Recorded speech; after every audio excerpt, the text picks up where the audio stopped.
we're back. We got another video here. We're doing the Requinto and the Acordes for En el Radio and Cochinero by Victor C. All right, we're doing it. So first things first, don't forget to subscribe. Hit the notification bell if you want to be notified every time I post a new tutorial, video, a giveaway, literally anything. You'll be notified when I post, as well as like the video or dislike, comment. Let me know your thoughts. Let me know what song to play next. Everything. I want to know it all, and I'll be able to keep providing better and better content as we move forward. All right, now let's get into the Requinto. Starting with the absolute intro, I didn't put this part in the tabs in the beginning because I think there's a bunch of different ways you can play this, but I'm going to show you my kind of favorite way because I think it puts you in the best position to get into this. Right? So just to give you an example, this is what I'm talking about.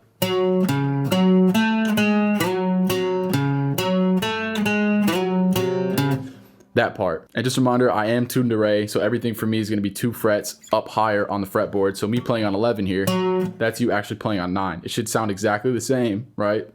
Except I'm playing on 11. And also, just for your sake, if you look below, I had the tabs in standard tuning, right? I'll be playing in Re, or in D, right, as I call it, but all the tabs here will have numbers that correspond to standard tuning. So I'm playing on 11, but you'll see a 9 in the tabs. All right, now we can move on. So first, notice how this note sounds the same as this. Just a little bit different in maybe the flavor of the sound, but it's still the same note. Now, if you were to play that riff down here, notice how you would have to jump from this fret all the way up here to do,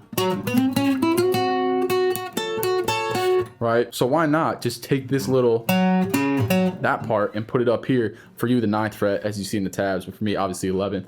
But put it all the way up here where you end up finishing there and then going, you're in the same spot. It's just so much, to me, it makes so much more sense. So if you look at the tabs, I'll play everything throughout this video 2 times slowly and then 1 time at normal speed. And I'll have the tabs just below so you can follow along. All right, so here's 1 time slow for the intro, and then we'll get into the rest of the Requinto.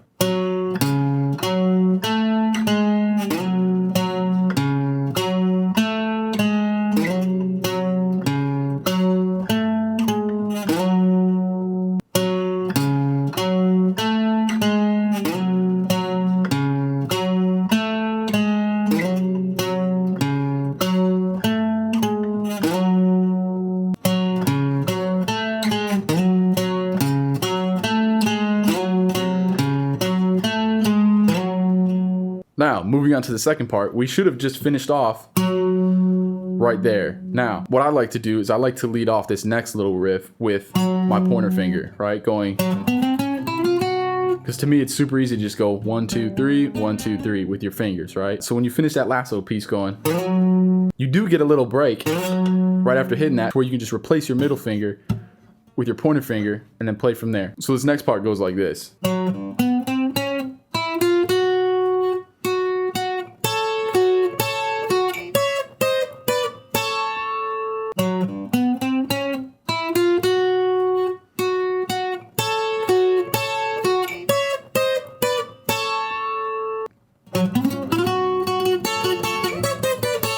This next part is really unique to this song, and honestly, I don't think I've seen it in another Requinto before. So the way that I put my hands in the shape for this next part is what I'll do is I'll bar these bottom 2 strings with my pointer finger, and then put my middle finger on that 3rd string from the bottom, which would be your G string if you're in standard, and your F string if you're in D. It's the same shape. You are just sliding 1 fret either backwards up the guitar or down towards the open hole of the guitar. And this is how it sounds. 2 times slow and then 1 time fast. All right, here we go.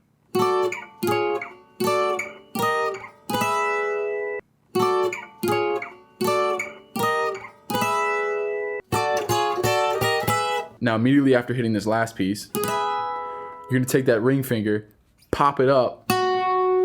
For you in standard tuning, 11th fret, you can see below, but if you're in D tuning like me, you're 13th. But you gotta go real quick right there. What I'll typically do to make that easier for myself,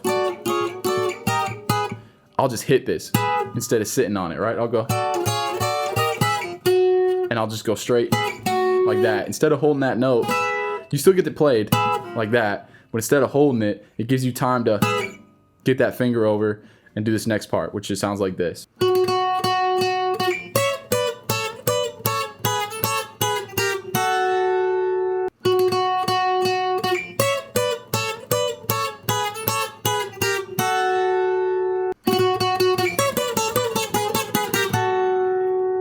Now notice the first time we came up to these notes up here, we scaled down going.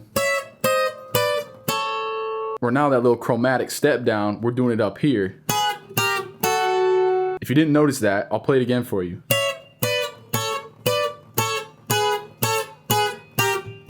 We moved that chromatic step down up the neck of the guitar a little bit. It's the same kind of technique, but now we're just moving it over here. I think that's pretty cool. All right, moving on. Now here's where we get into a little bit of sweep picking, which is kind of a complex technique and skill to learn. But in this song, it's so short and it's not too difficult that I think it's a really good one to actually start learning on. So what we're doing is we're finding us back in this position here on the guitar, but we're gonna put our pinky down 4 frets up from our pointer finger, right? You can see in the tabs below, if you're in standard tuning, where I'm playing. You're gonna do a pull off, all right? Pinky's coming off. And what I'll do is I'll go up with my hand. So I'll go down, and then I'll go up to hit these next 2 strings. Right? So I just went, if you watch my right hand, ready? It goes like this. And then I'll go back down, hence why it's called sweep picking, right? You're sweeping up, and then you're sweeping down. So we went up, and then we're gonna go back down. And I'll just do another down pick on that last note on the high E string. So it sounds like this in slow-mo.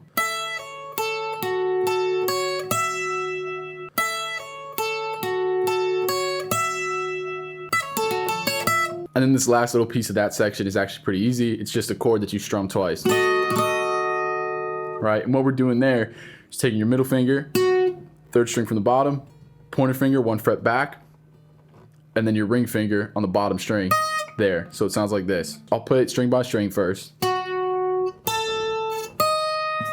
And you're just strumming it. Now in the song, he gets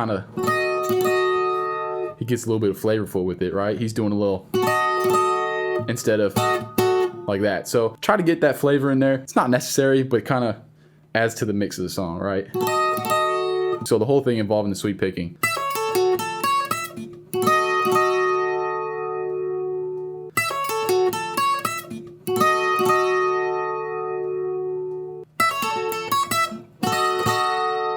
If you've gotten that far with the requinto, you've pretty much learned the whole thing. We just repeat those same steps, except the second time around, instead of doing the sweep picking, right? We just come down here. And I'll show you those tabs at the end, but I'm just gonna walk you through these tabs one more time, right? We're just gonna go through this second half of the requinto, which is exactly the same as the first, but I'll just walk you through one more time. Ready?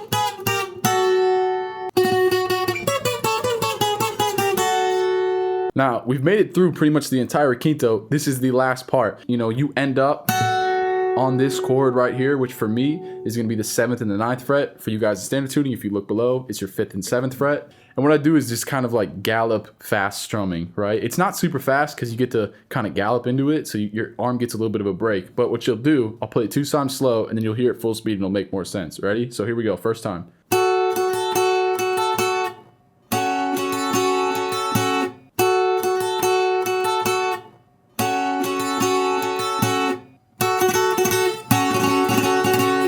And then obviously at the end, I like to do that little slide down. Kind of adds a little bit of flair.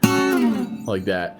Gets things kind of cool. Also, when you do that slide down, and then slide up into the first chord, I don't know, it kind of gets a cool little sensation of where you're going. You slide down and you're sliding back in. I think that's kind of cool. Now we're going to dive into the chords. The main structure of the song, there's only 4 chords you need to know.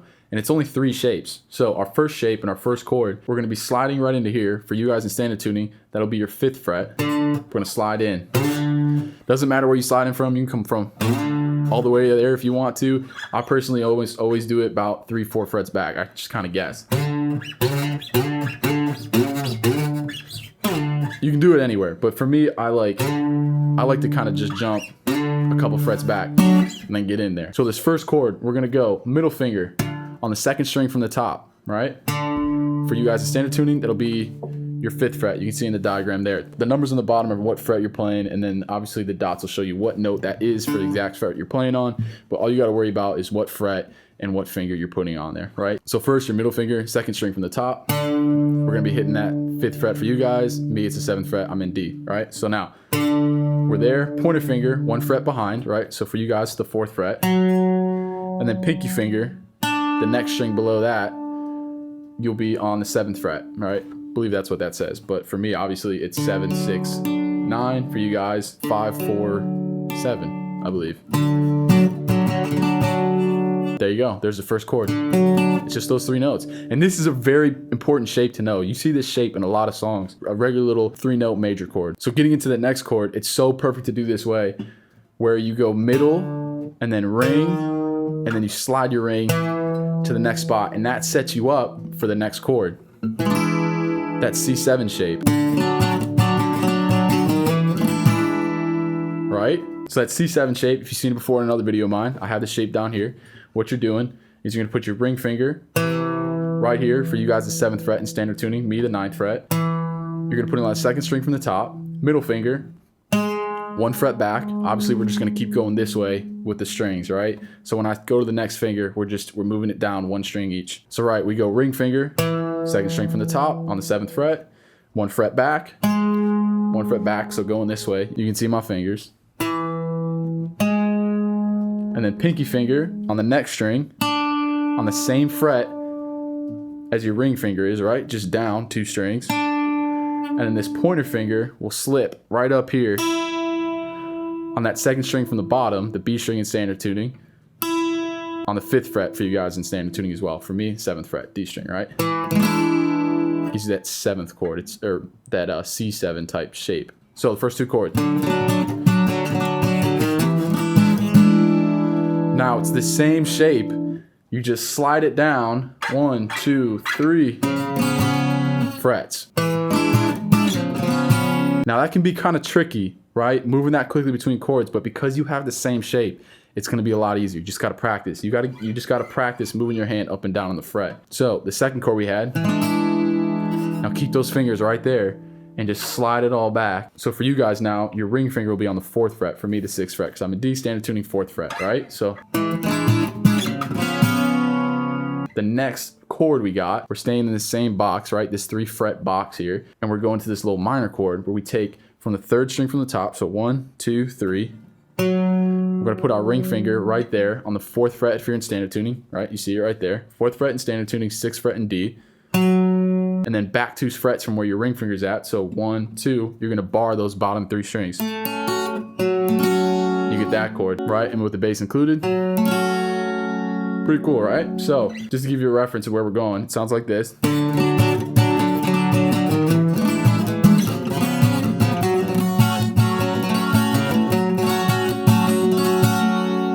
Now notice, obviously you could always alternate that bass note by just going up and down a string, right? But obviously it's not necessary, but it kind of adds a little bit of flavor to your song.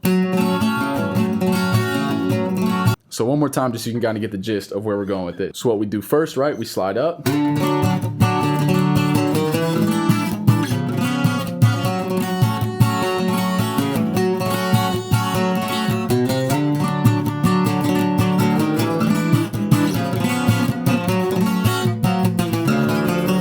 Cool, and honestly, that's pretty much it. You now have the requinto and the chords.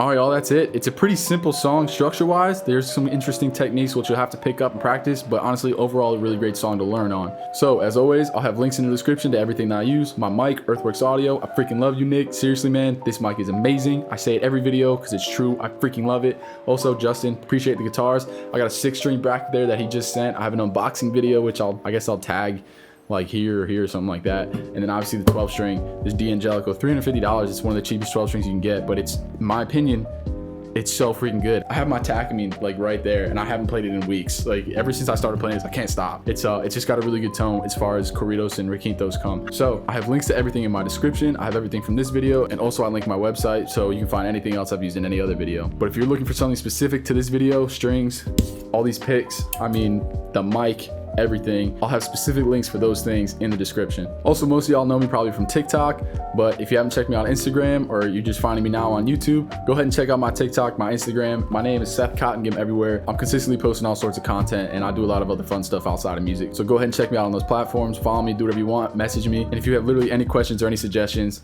get in the comment section. I'm pretty active on social media and I do reply to a lot of things. So if I can help you in any kind of way, or you have an idea for another video or a song that I should do, let me know in the comments. I will read literally every single message. All right, and last and certainly not least, I can't thank y'all enough for your support. Over the past month, we've done almost about 10 million views across all social media. And the fact that I get to do this in my free time outside of football and working with physics is, I mean, it's a blessing. So thank you so much. I love you. I'll see y'all next video.